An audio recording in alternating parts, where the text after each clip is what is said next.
I'm going to show you how you can make your very own Subway sandwich right in the comfort of your own home. Step one, you're going to take the piece of bread. We're going to make a footlong today. What you're going to want to do with your footlong here is cut the bread open, but you're not going to want to cut right down the middle nice and clean. You're going to want to start right at the base of the bread and cut kind of up and down in a little bit of a zigzag section. You see that, cameraman? Just kind of in a zigzag. You're going to want about half of your bites to be 2 inches of top bread and half of your bites to be about half a centimeter of top bread. Really change things up just like that. Also be sure not to cut all the way to the edge, but just halfway in. So then you have to use your meaty fingers to pry the bread apart, just like so. Look at that differentiation in thickness. This is about half a centimeter. That's about 2 inches. Perfect. Now, you're also going to want to make sure to penetrate a couple inches right in the middle, just like that. So when you add your condiments later on, they will inevitably seep through. Perfect. Now let's go on to the meat. The meat is very important in Subway, so we're going to go ahead and layer them right on. We're going to layer the meat right on the sandwich. Whoa! What's that? Oh, well, I'm sorry. I guess the meat was so incredibly thin that it blew right out of my hands. Well, no worries there. I guess we'll make this a steak sandwich. Now, a little known fact is that the Subway steak is not steak, but indeed it is Friskies cat food.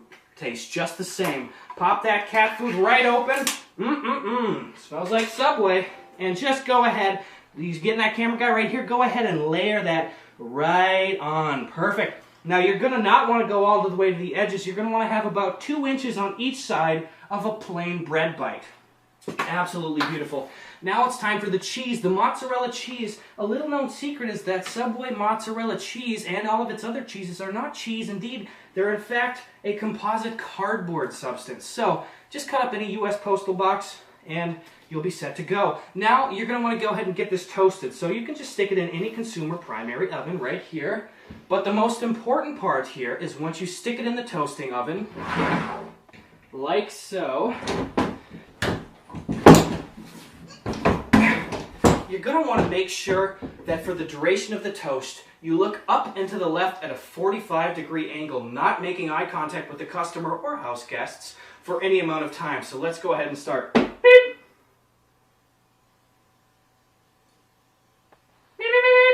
All right, it's all done. Let's pull it out. Oh, look at her. She's all toasted and crisp. Now let's start adding the veggies here. Peel this open right slow. There we go. Look at that cat food right there. Now, an important base for your Subway sandwiches is delicious thick greens. What's a good thick green? Spinach. Now, a common misconception that a lot of consumers have is that you should have about 2 inches of spinach on a sandwich, when in reality, on your Subway sandwich, you'll want not 2 inches, but 2 pieces of spinach. There you go. That's what you get when you ask for spinach. Now, let's go ahead and add a little spice to this meal in terms of the jalapeno pepper. Now, the jalapeno pepper is very special, very important, but you're not going to want to use any of the 7 inches of the meat of the pepper. You're going to want to use exclusively the really, really difficult to chew, hard and wooden stems. That's going to be the primary source of your pepper. So let's just stick those in. Again, leave 2 spaces at the end for just some nice bready bites. Now, let's go ahead and add the most important part of a Subway sandwich, the lettuce. Your goal as a Subway employee or an employee at home is to make sure that about 80% of the sandwich you create is, in fact, wet lettuce. So you're just going to take this real nice and slow, just the right amount of lettuce. Look at that. There you go. That's a Subway sandwich if I've ever seen one. Now, last but not least, you're going to want to go ahead and add your condiments. Your mayonnaise, in this case, big old American condiment. Now, before you start sticking it on, you're going to want to take your mayo and you're going to want to smack the ever-living life out of it about 6 times right on the counter. So let's do it just like so. All right, it's ready to be put down nice and easy, but you're not going to want to spread it nice and evenly across your sandwich.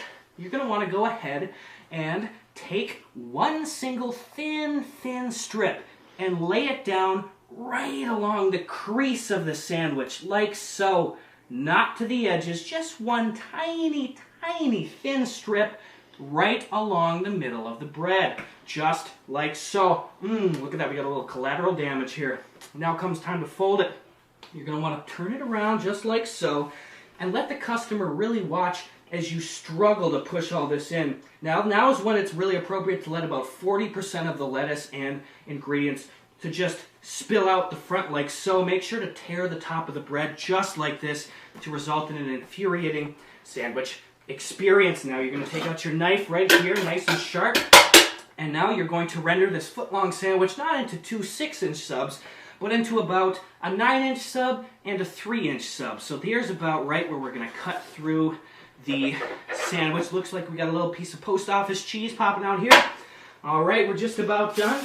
Now you're ready to stick your piece of paper down, put your sandwich right inside, and look at that. Voila! Camera guy, get a peek at this. You've made your very own homemade Subway sandwich. Thanks so much for joining us. Again, this is Gus checking out. Join us next week as we learn to make a couple of White Castle hamburgers, 3 to be exact. 3 for under 13 cents. Thanks so much, and you have a safe ride home.